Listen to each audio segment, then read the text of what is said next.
Thank you, Mr. Chairman. Ms. Clarke, when you testified before this committee and when Attorney General Garland testified before this committee, you both promised to be nonpartisan and impartial. I'm sorry to say that I think neither of you have lived up to that promise.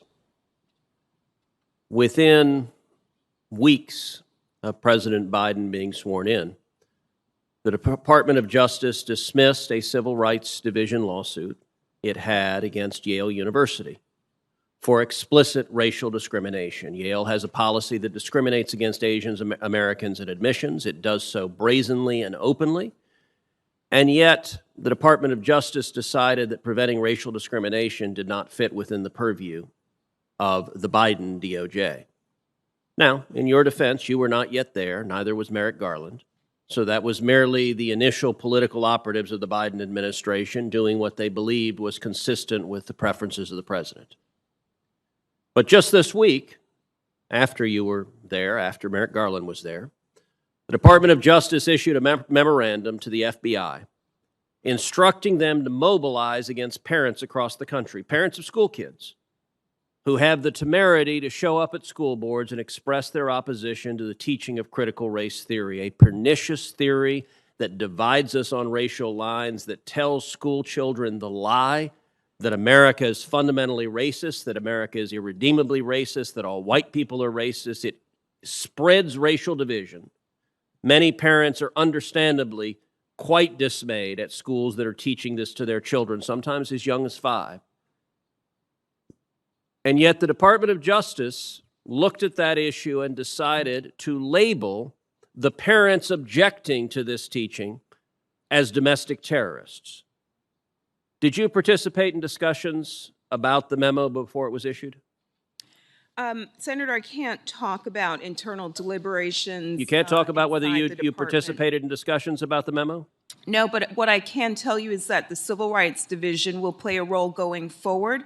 The Attorney General has asked the department to undertake a review, and the division will participate in that review to determine how federal enforcement tools can be used to prosecute crimes. Do you believe parents objecting to the teaching of critical race theory have civil rights in the democratic process? I don't follow the question, Senator. You don't understand the question whether parents objecting to critical race theory have civil rights? The First Amendment is a core value in our democracy, and I didn't say free speech. I said civil rights. School board meetings are democratic. They are petitioning your local government. Do they have civil rights that the voting rights gives a damn about?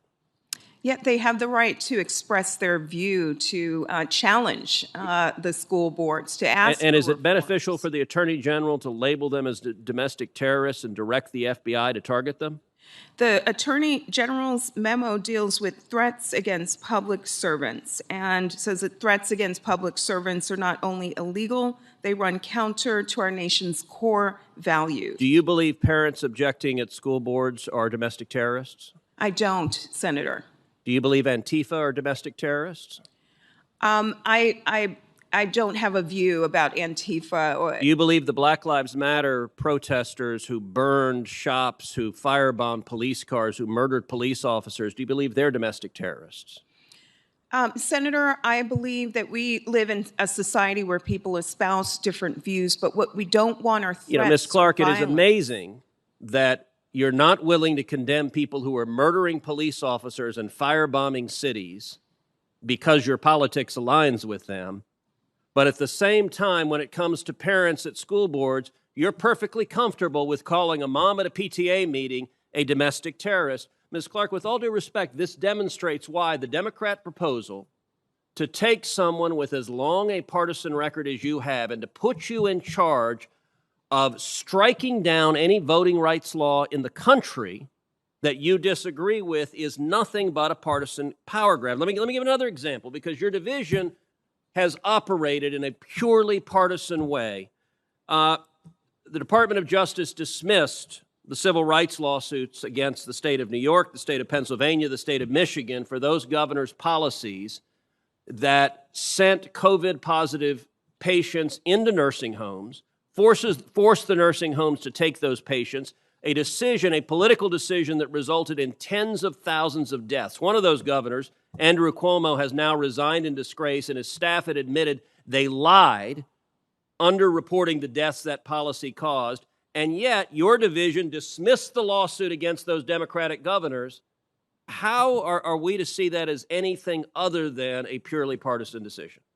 The letters that were issued to officials in the matters that you referenced were put together by career officials inside the department.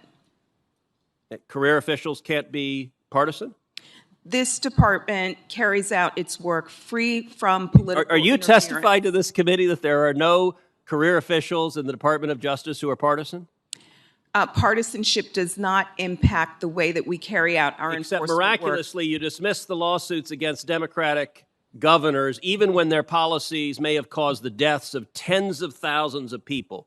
You also dismissed a lawsuit that was brought against a medical center that had a pattern of discriminating against healthcare providers that, for conscience reasons, didn't want to implement abortions, even though clear federal law protects their civil rights. Why did you dismiss that civil rights lawsuit in contravention of federal law?